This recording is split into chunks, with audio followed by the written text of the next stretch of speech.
బంగారు పిచ్చుకల సంరక్షణకు ప్రతి ఒక్కరూ కృషి చేయాలని విశాఖపట్నంలోని గ్రీన్ క్లైమేట్ టీమ్ ఎన్జిఓ నిర్వాహకులు జీవిరత్నం పిలుపునిచ్చారు. బంగారు పిచ్చుకలు పంటను ఆశించిన క్రిములు, కీటకాలను ఆహారంగా తీసుకొని పంటలకు తద్వారా మానవాళికి ఉపకరిస్తాయని అంటున్నారు. అలాగే పిచ్చుకలు గూళ్ళు పెట్టి గడ్డిని కాపాడుకోవాలని అంటున్నారు. రసాయన క్రిమిసంహారక మందులు, రసాయన కలుపుతీత మందులు బంగారు పిచ్చుకలకు మరణానికి కారణమవుతాయని తెలిపారు.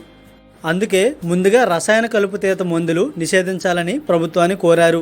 అలాగే పశుపక్షాదుల కోసం నీళ్లు అందుబాటులో ఉంచాలని అన్నారు.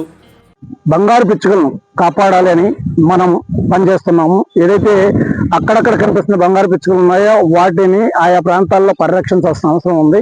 ఈరోజు వ్యవసాయ రంగంలో ఈ బంగారు పిచ్చుకల పాత్ర చాలా గొప్పది. కాబట్టి ప్రతి ఒక్కరు కూడా వీటిని కాపాడాలంటున్నాం. దాదాపుగా పంటల్ని ఆశించే చాలా రకాల క్రిముల్ని, కీటకాలని ఈ బంగారు పిచ్చుక తింటుంది. అట్లాంటి బంగారు పిచ్చుకలను కాపాడుకొని మనం భవిష్యత్తు తరానికి బంగారు పిచ్చుకలను కానుకగా ఇవ్వాల్సిన అవసరం ఉంది.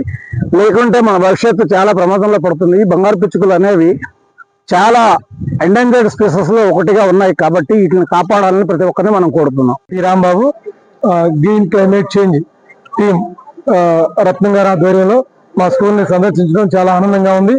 వారి యొక్క టీం సామాజిక స్పృహతోటి సమాజం పట్ల బాధ్యత కలిగి ఎన్విరాన్మెంట్ మీద ప్రత్యేకమైనటువంటి శ్రద్ధతోటి సమాజ స్థాపన కోసం వారు చేస్తున్న కృషికి మొట్టమొదటిగా వారిని అభినందిస్తున్నాను. అలాగే ఈ భూమి మీద మనిషిని ప్రేమించుకుంటాడో మిగిలినటువంటి సమస్త జీవరాశిని కనుక ప్రేమించినట్లయితే ఈ భూపట్లం అనేది చాలా సస్యశ్యామలంగా ఉంటుంది.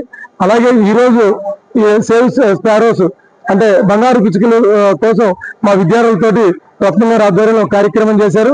ఇవి యాక్చువల్ గా ఈ బంగారు పిచ్చుకలు అనేవి ఈ ఎలక్ట్రోమాగ్నెటిజం వల్ల ముఖ్యంగా అంటే ఎలక్ట్రికల్ టవర్స్ కావచ్చు, మొబైల్ టవర్స్ కావచ్చు, లేకపోతే పొల్యూషన్ కావచ్చు, వీటి రకరకాల ప్రాబ్లమ్స్ వల్ల మనకి ఈ యొక్క బంగారు పిచ్చుకలు అంతరించిపోతున్నాయి. వాటిని రక్షిద్దామనే కాన్సెప్ట్ తోటి సబ్బవరంలో రత్నం గారు, మా ప్రిన్సిపాల్ గారు కేశవరావు గారి ఆధ్వర్యంలో ఈ కార్యక్రమం చేపట్టారు. ఇది చాలా సంతోషం. ఇదే కాదు, ఆయన చాలా కాలం నుంచి మా స్కూల్ని 5-6 సార్లు సందర్శించి పిల్లల్లో కూడా ఈ అవేర్నెస్ ని కలుగు చేశారు. ఇది అందరినీ అవేర్నెస్ కలుగు చేయడం వల్ల సమాజ స్థాపన ఉంటుంది. భూపట్ల మీద అంతా ఈకో సిస్టమ్ తోటి అందరం కూడా అంటే జంతువులతో పాటు మానవులు కూడా సుఖంగా ఉండాలంటే ఈ కార్యక్రమం బాగా వర్ధిల్లాలి. అందరూ కూడా దీన్ని ఆదరించాలని మనస్ఫూర్తిగా కోరుకుంటూ మరి ఒకసారి రత్నం గారి టీంని అభినందనలు తెలియజేస్తున్నాను.